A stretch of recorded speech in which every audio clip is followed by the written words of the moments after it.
Poslovni center Vrelec, največja slatinska naložba v letošnjem letu. V Žalcu se pripravljajo na praznovanje občinskega praznika. V Celjskem mladinskem centru se v septembru obeta pestro dogajanje. Ob 70-letnici kajakaštva v Celju zmaga za Martina Srabotnika. Lepo pozdravljeni, spoštovane gledalke, cenjeni gledalci v tokratni naši informativni oddaji Dogodki dneva. V Rogaški Slatini so podpisali pogodbo za največjo naložbo v letošnjem letu. Gre za projekt gradnje poslovnega centra Vrelec, za katerega bodo skupno odšteli 2,3 milijona evrov izključno lastnih sredstev, ki so jih privarčevali v zadnjih 4 letih. Dosedanji podjetniški inkubator je od leta 2009, ko so ga odprli, več kot upravičil pričakovanja, v slatinski občini pa s tem želijo podjetništvu dati še dodaten zagon. V 7 letih delovanja je skozi mrežni inkubator Vrelec šlo 50 podjetij, ki so zaposlila 220 ljudi in skupaj ustvarila 15 milijonov evrov prometa. Njegova povprečna zasedenost znaša 90%. Zato smo se pred 4 leti ugotovili, da je vredno prisluhniti potrebam gospodarstva ali pa malega gospodarstva in podjetništva in koncipirati še en podoben objekt, predvsem za njihove potrebe. In vsled tega smo torej koncipirali ta nov projekt. Novi objekt bodo gradili na mestu nekdanjega Elektra na krožišču ob stiku Celjske ceste in Prvomajske ulice. Poslovni center Vrelec je koncipiran na 1285 kvadratnih metrih neto koristne površine.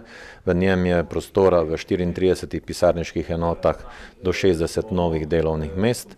Vrednost celotnega projekta skupaj z opremo, nakupom zemljišča in pa projektno dokumentacijo znaša 2,3 milijona evrov, od tega 1,8 milijona evrov pa so vredna gradbeno-obrtniška dela. Izvajalec gradnje bo na javnem razpisu izbrano domače podjetje GES, za katerega bo to največji projekt doslej. Terminski plan predvideva izgradnjo objekta v 8 mesecih do maja prihodnjega leta. V nadaljnjih 2 mesecih, maju in juniju, pa se pričakuje dobava in montaža opreme in pridobitev uporabnega dovoljenja. In cilj je, da bi za občinski praznik prihodnje leto tudi ta objekt predali svojemu namenu. V Rogaški Slatini zadnjih 14 let podjetjem pomagajo s subvencioniranjem novih zaposlitev. Smo z enkratnimi sofinanciranji novih zaposlitev za osebe, ki so bile 2 ali 3 mesece na zavodu za zaposlovanje, namenili 425 tisoč evrov in omogočili 220 novih delovnih mest. Menimo, da je tudi to doprineslo k stanju gospodarstva v naši občini, tudi brezposelnost je v zadnjem obdobju upadla. Verjamemo pa, da z novimi možnostmi v tem poslovnem centru se bo ta situacija še izboljšala. V obmejni občini si na ta način želijo zadržati predvsem mlad izobražen kader.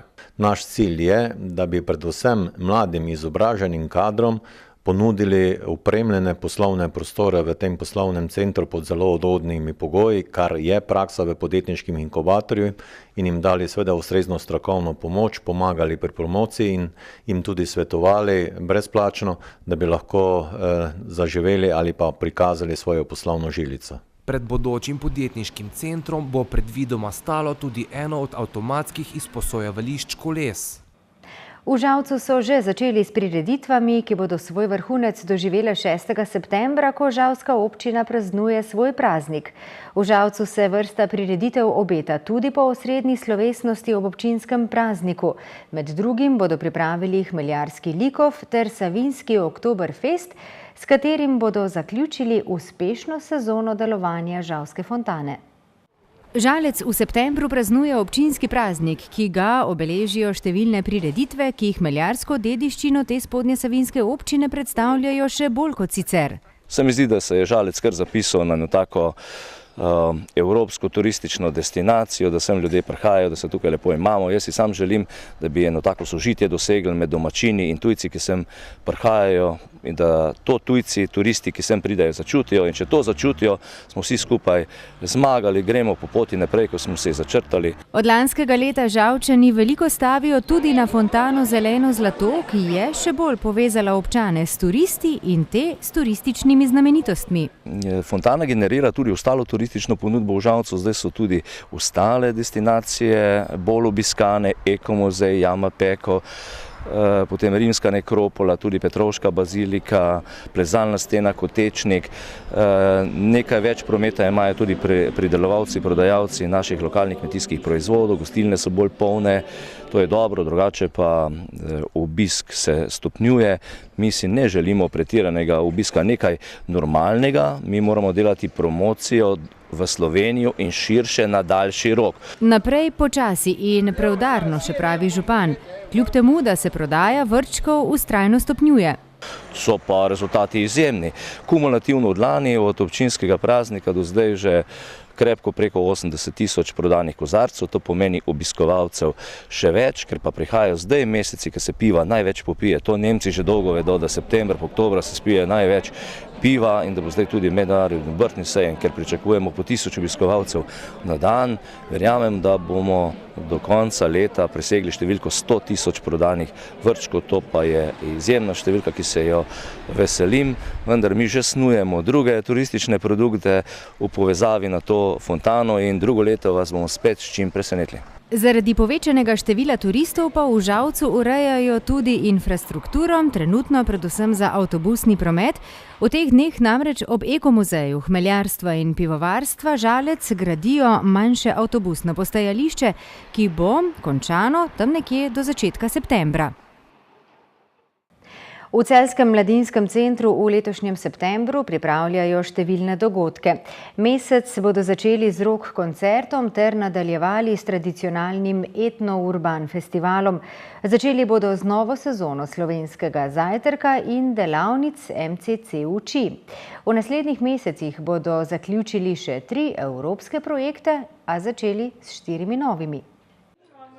Na vstop v novo šolsko leto so se v Celjskem mladinskem centru dobro pripravili. Po drugi izvedbi rock koncerta Rock the City, ki ga obljubljajo za 1. september, bo naslednji večji projekt festival MCC Uči, ki se začne 6. septembra.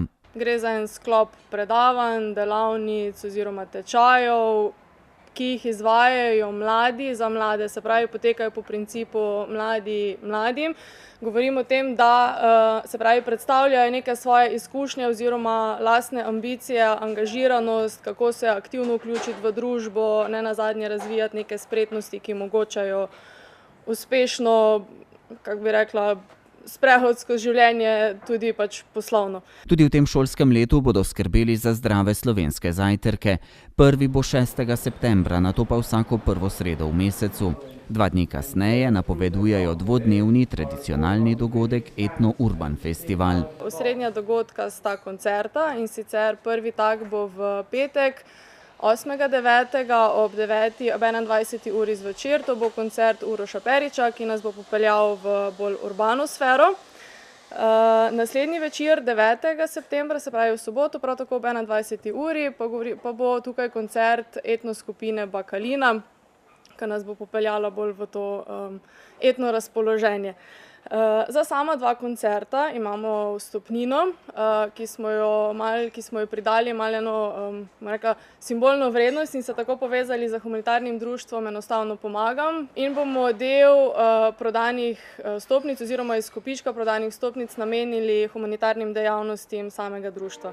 V spremljevalnem programu festivala bodo letos prvič sodelovali z mednarodnim folklornim festivalom od Celja do Žalca. Tako se bodo v mladinskem centru predstavile folklorne skupine iz Romunije, Ukrajine, Indije in Slovenije. V spremljevalnem programu pripravljajo še romunsko folklorno delavnico in ogled grafitov po Celju. Konec meseca septembra pa bo v MCC-ju namenjen iskalcem zaposlitve. To je pa delavnica imenovana Od poklica do poklicanosti. Namenjena je predvsem mladim, ki se še šolajo oziroma so tik na prehodu na trg dela. Delavnica bo posvečena predvsem iskanju nekih inovativnih pristopov, kako najti svojo zaposlitev, službo oziroma najti neko svoje poslanstvo, sposobnosti, ki bi nas oziroma ki bodo mlade lahko uspešno popeljali na in samo poklicno pot in trg dela in tako. Aktivni so tudi pri izvajanju evropskih projektov povezanih z mladimi. V naslednjih 2 mesecih zaključujejo projekta Active for Future in Class, kmalu pa tudi projekt Minova. So bili pa tudi letos uspešni pri kandidaturi za 4 evropske projekte. Bili smo uspešni ponovno na parih evropskih prijavah v programu Erasmus+. Začnemo z 4 novimi večletnimi projekti, vsebinsko zelo bogatimi, na temo digitalne varnosti, podjetništva mladih, senzibilizacija mladinskega dela, delo z mladimi z manj priložnostmi.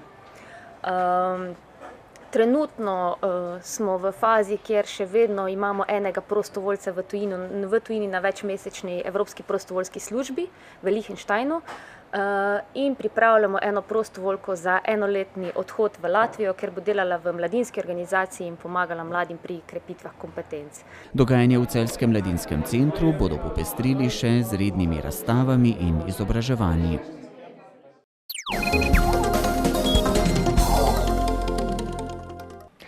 Kajakaški šport v Knežjem mestu domuje že polnih 70 letij.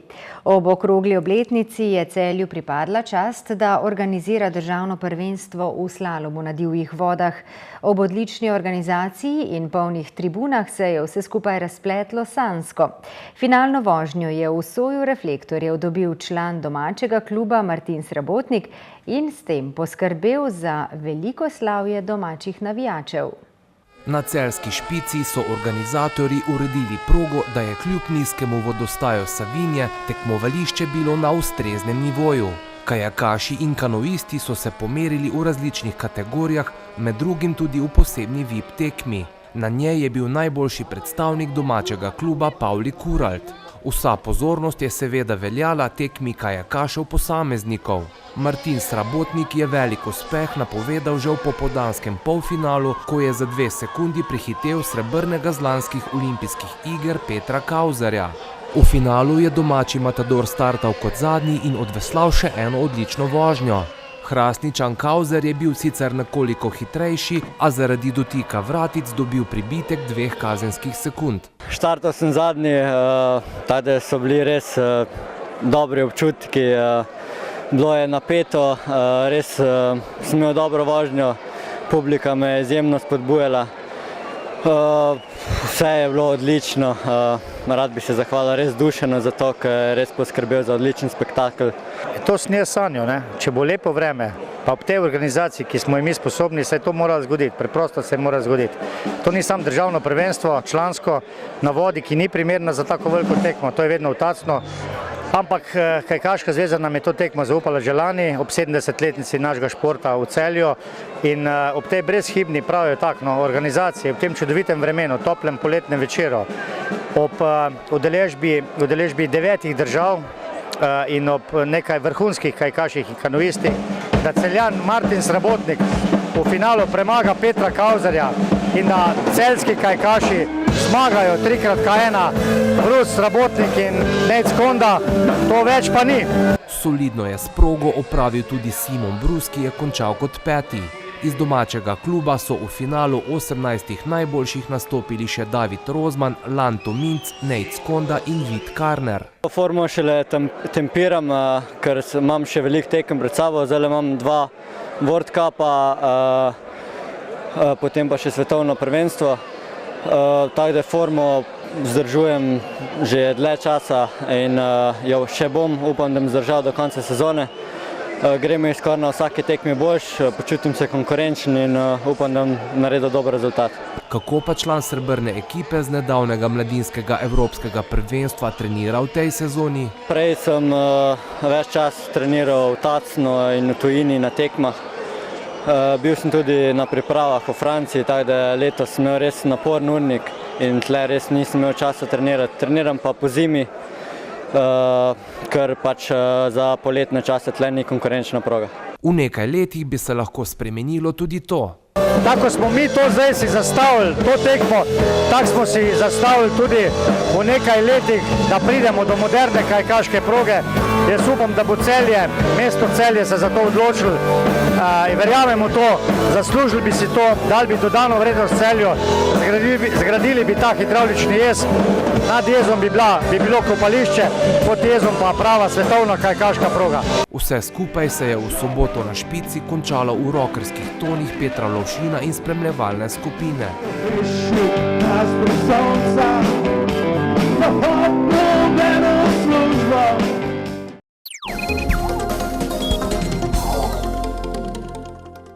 Jutri bo precej jasno, zapihal bo jugozahodnik. Najnižje jutranje temperature bodo od 10 do 15, ob morju 18, najvišje dnevne od 28 do 34 stopinj Celzija.